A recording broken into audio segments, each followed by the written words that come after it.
ஒரு நாட்டில் 3 அறிவாளிகள் இருந்தார்கள். அவர்கள் எல்லாரிடமும் தாங்கள்தான் அறிவாளிகள் என்றும் அவர்களை அறிவால் வெல்ல யாராலும் முடியாது என்றும் கூறி வந்தார்கள். அவர்கள் போட்டி வைத்து இடக்குமுடக்கான கேள்விகள் கேட்டு தோல்வி அடைபவர்களுக்கு தண்டனையும் கொடுப்பார்கள். ஒருமுறை அவர்கள் முல்லா வாழும் நாட்டுக்கு வந்தார்கள். அங்கு அரசரிடம் சென்று போட்டி ஒன்றை அறிவித்தார்கள். அரசே, நாங்கள் மூவரும் நிறைய படித்தவர்கள். எங்களுக்கு தெரியாத விஷயமே இந்த பூமியில் இல்லை. நாங்கள் ஒரு போட்டி வைக்க இருக்கிறோம்.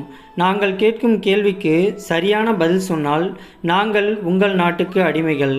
இல்லையென்றால் இந்த நாடே எங்களுக்கு அடிமை.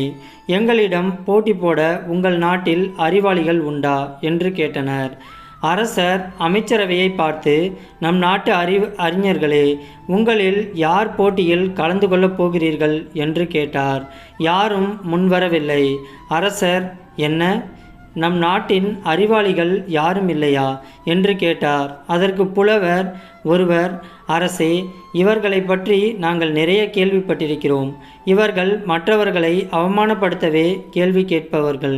இவர்களிடம் போட்டி போட்டு அவமானப்பட நாங்கள் தயாராக இல்லை என்றார். அரசர், அப்படியென்றால் நம் நாடு இவர்களுக்கு அடிமையாவதா? முல்லா எங்கே? அவரை அழையுங்கள் என்று சொன்னார். அப்போது முல்லா வெளிநாடு சென்றிருந்தார். அந்த அறிவாளிகள், வெட்கம், இந்த நாடு இன்று முதல் எங்கள் அடிமை. நாங்கள்தான் இந்த நாட்டு அரசர்கள் என்று அறிவித்தனர். அப்போது முல்லா எதிர்பாராத விதமாக அங்கு வந்தார். முல்லாவை பார்த்த அரசர், வாருங்கள் முல்லா, இங்குள்ள பிரச்சனையை உங்களால் தீர்க்க முடியுமா? இவர்கள் வைக்கும் போட்டியில் கலந்து கொண்டு நீங்கள்தான் நம் நாட்டை காக்க வேண்டும் என்று சொன்னார். முல்லா, மன்னா, உங்கள் உத்தரவுப்படி நான் போட்டியில் கலந்து கொள்கிறேன் என்று சொன்னார். முல்லாவின் அழுக்கான ஆடையையும் அவர் கழுதையுடன் நின்ற கோலத்தையும் கண்ட அறிவாளிகள், என்ன, இவரோடு நாங்கள் போட்டி போடுவதா? இவர் எங்களுக்கு சமமா? வெட்கம் என்று முல்லாவை பார்த்து அவமானப்படுத்தினார்கள். அமைதியாக இருந்த முல்லா, போட்டியை ஆரம்பிங்கள் ஐயா என்று சொன்னார். அந்த அறிவாளிகள், நாங்கள் ஆளுக்கு ஒரு கேள்வி கேட்போம். அதற்கு நீங்கள் சரியான பதில் சொல்ல வேண்டும். நீங்கள் சரியான பதில் சொன்னால் நாங்கள் உங்கள் நாட்டுக்கு அடிமை. தவறான பதில் சொன்னால் இந்த நாடே எங்களுக்கு அடிமை என்று சொன்னார்கள். முல்லா ஒத்துக்கொள்கிறார். முதல் அறிவாளி, இந்த உலகின் மைய இடம் எது என்று கேட்டார். அதற்கு முல்லா, என் கழுதை நிற்கும் இடம்தான் உலகின் மைய இடம் என்று சொன்னார். முதல் அறிவாளி, என்ன, உங்கள் கழுதை நிற்கும் இடமா? அதை உண்மை என்று நிரூபியுங்கள் பார்க்கலாம் என்று சொன்னார். அதற்கு முல்லா, அது தவறு என்று நீங்கள் நிரூபியுங்கள் பார்க்கலாம். உலகை அளந்து பாருங்கள், அப்போது என் கழுதை நிற்கும் இடம் உலகின் மையம் என்று தெரியும் என்று சொன்னார். முதல் அறிஞர் என்ன சொல்வது என்று தெரியாமல் பேசாமல் இருந்தார். இரண்டாவது அறிவாளி, ஆகாயத்தில் மொத்தம் எத்தனை நட்சத்திரங்கள் உள்ளன என்று கேட்டார். அதற்கு முல்லா, என் கழுதையின் உடலில் எத்தனை உரோமங்கள் இருக்கின்றனவோ அத்தனை நட்சத்திரங்கள் ஆகாயத்தில் உள்ளன, வேண்டுமானால் எண்ணி பாருங்கள் என்று சொன்னார். இரண்டாவது அறிவாளியும் பேசாமல் இருந்துவிட்டார். மூன்றாவது அறிவாளி, மக்கள் கடைபிடிப்பதற்காக சான்றோர்கள் வகுத்த நெறிகள் எத்தனை என்று கேட்டார்.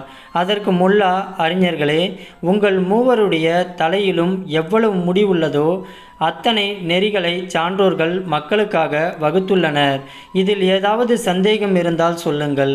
உங்கள் மூவருடைய தலையிலும் உள்ள முடிகளை பிடுங்கி எண்ணிக்கை சரியானது என்று நிரூபிக்கிறேன் என்று பதில் சொன்னார். பின் அந்த அறிவாளிகள், ஐயோ, வேண்டாம் வேண்டாம், நீங்கள் சொன்ன பதிலை ஒப்புக்கொள்கிறோம். நாங்கள் போட்டியில் தோற்றுவிட்டோம் என்பதை ஒப்புக்கொள்கின்றோம். நாங்கள் இனிமேல் உங்கள் அடிமை என்று முல்லாவிடம் மண்டியிட்டனர். போட்டியில் வென்றதால் அரசர் முல்லாவை கட்டிப்பிடித்து நன்றி சொன்னார். அரசர், முல்லா, உங்கள் அறிவை எத்தனை முறை பாராட்டினாலும் தகும். நம் நாட்டு மானத்தை காப்பாற்றிய உங்களுக்கு மிக்க நன்றி. உங்களுக்கு என்ன பரிசு வேண்டும் என்று சொல்லுங்கள், என்ன கேட்டாலும் தருகிறேன் என்று பாராட்டினார். அதற்கு முல்லா, அரசே, இந்த 3 அறிஞர்களையும் அவர்கள் நாட்டுக்கு போக அனுமதிக்க வேண்டும்.